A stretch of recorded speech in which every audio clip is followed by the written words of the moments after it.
before I get to the bulk of what I have to say, I feel compelled just to mention a couple of things about myself. I am not some mystical, spiritual sort of person. I'm a science writer. I studied physics in college. I used to be a science correspondent for NPR. Okay, that said, in the course of working on a story for NPR, I got some advice from an astronomer that challenged my outlook and frankly changed my life. You see, the story was about an eclipse, a partial solar eclipse that was set to cross the country in May of 1994. And the astronomer, I interviewed him, and he explained what was going to happen and how to view it. But he emphasized that as interesting as a partial solar eclipse is, a much rarer total solar eclipse is completely different. In a total eclipse, for all of 2 or 3 minutes, the moon completely blocks the face of the sun, creating what he described as the most awe-inspiring spectacle in all of nature. And so the advice he gave me was this: before you die, he said, you owe it to yourself to experience a total solar eclipse. Well, honestly, I felt a little uncomfortable hearing that from someone I didn't know very well. It felt sort of intimate. But it got my attention, and so I did some research. Now, the thing about total eclipses is if you wait for one to come to you, you're going to be waiting a long time. Any given point on Earth experiences a total eclipse about once every 400 years.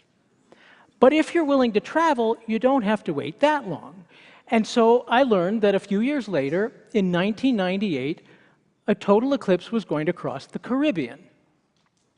Now, a total eclipse is visible only along a narrow path, about 100 miles wide, and that's where the moon's shadow falls. It's called the Path of Totality.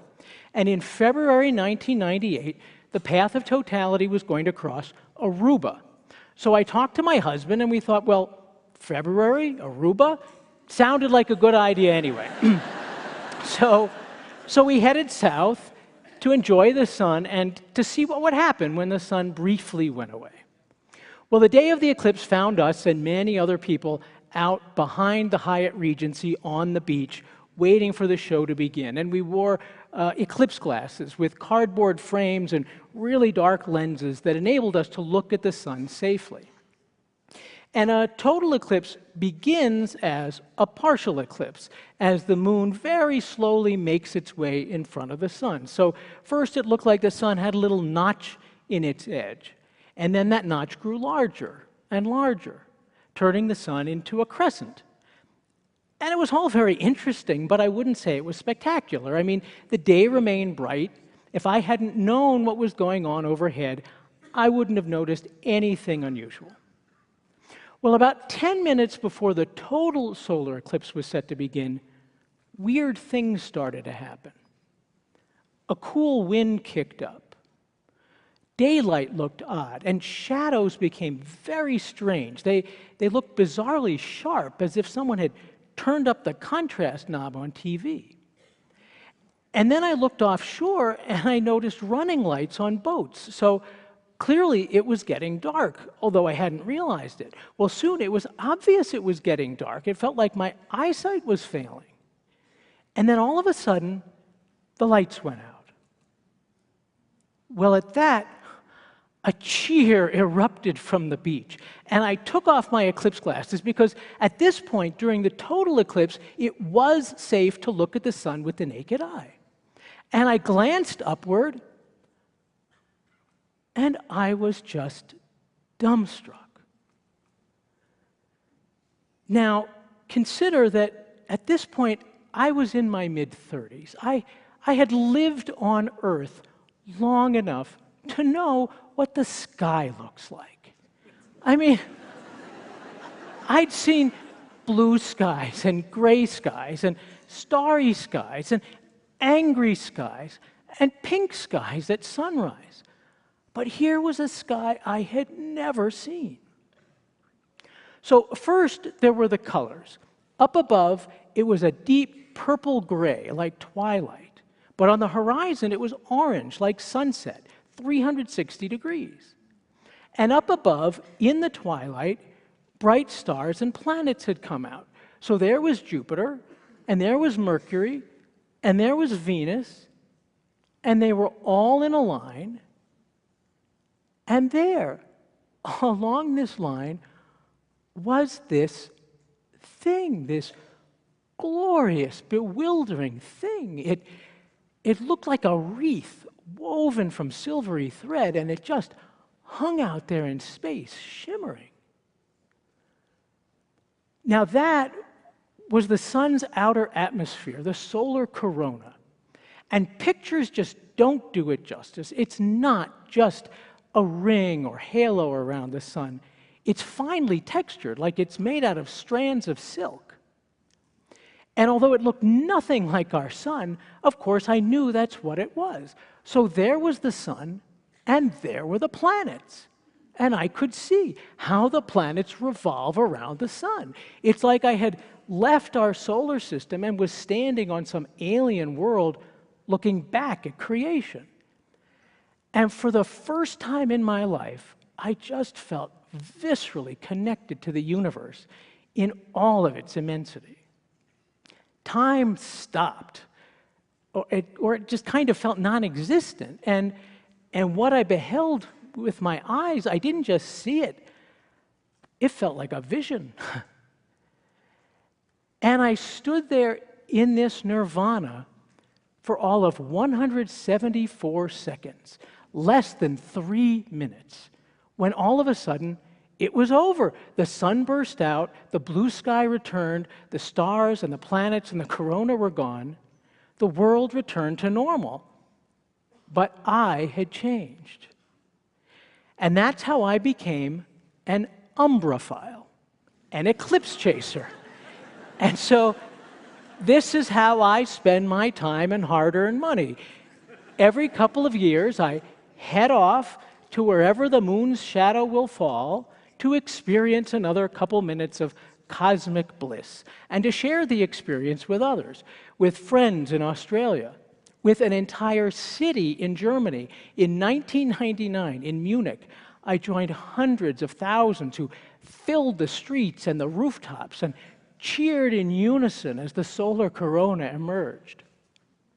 And over time, I've become something else, an eclipse evangelist. I see it as my job to pay forward the advice that I received all those years ago. And so let me tell you, before you die, you owe it to yourself to experience a total solar eclipse. It is the ultimate experience of awe. Now, that word, awesome, has grown so overused that it's lost its original meaning. True awe, a sense of wonder and insignificance in the face of something enormous and grand, is rare in our lives. But when you experience it, it's powerful. Awe dissolves the ego. It makes us feel connected. Indeed, it promotes empathy and generosity. Well, there is nothing truly more awesome than a total solar eclipse. Unfortunately, few Americans have seen one because it's been 38 years since one last touched the continental United States and 99 years since one last crossed the breadth of the nation. But that is about to change. Over the next 35 years, 5 total solar eclipses will visit the continental United States, and 3 of them will be especially grand. 6 weeks from now, on August 21st, 2017, the moon's shadow will race from Oregon to South Carolina. April 8th, 2024, the moon's shadow heads north from Texas to Maine. In 2045, on August 12th, the path cuts from California to Florida. I say, what if we made these holidays? What if we...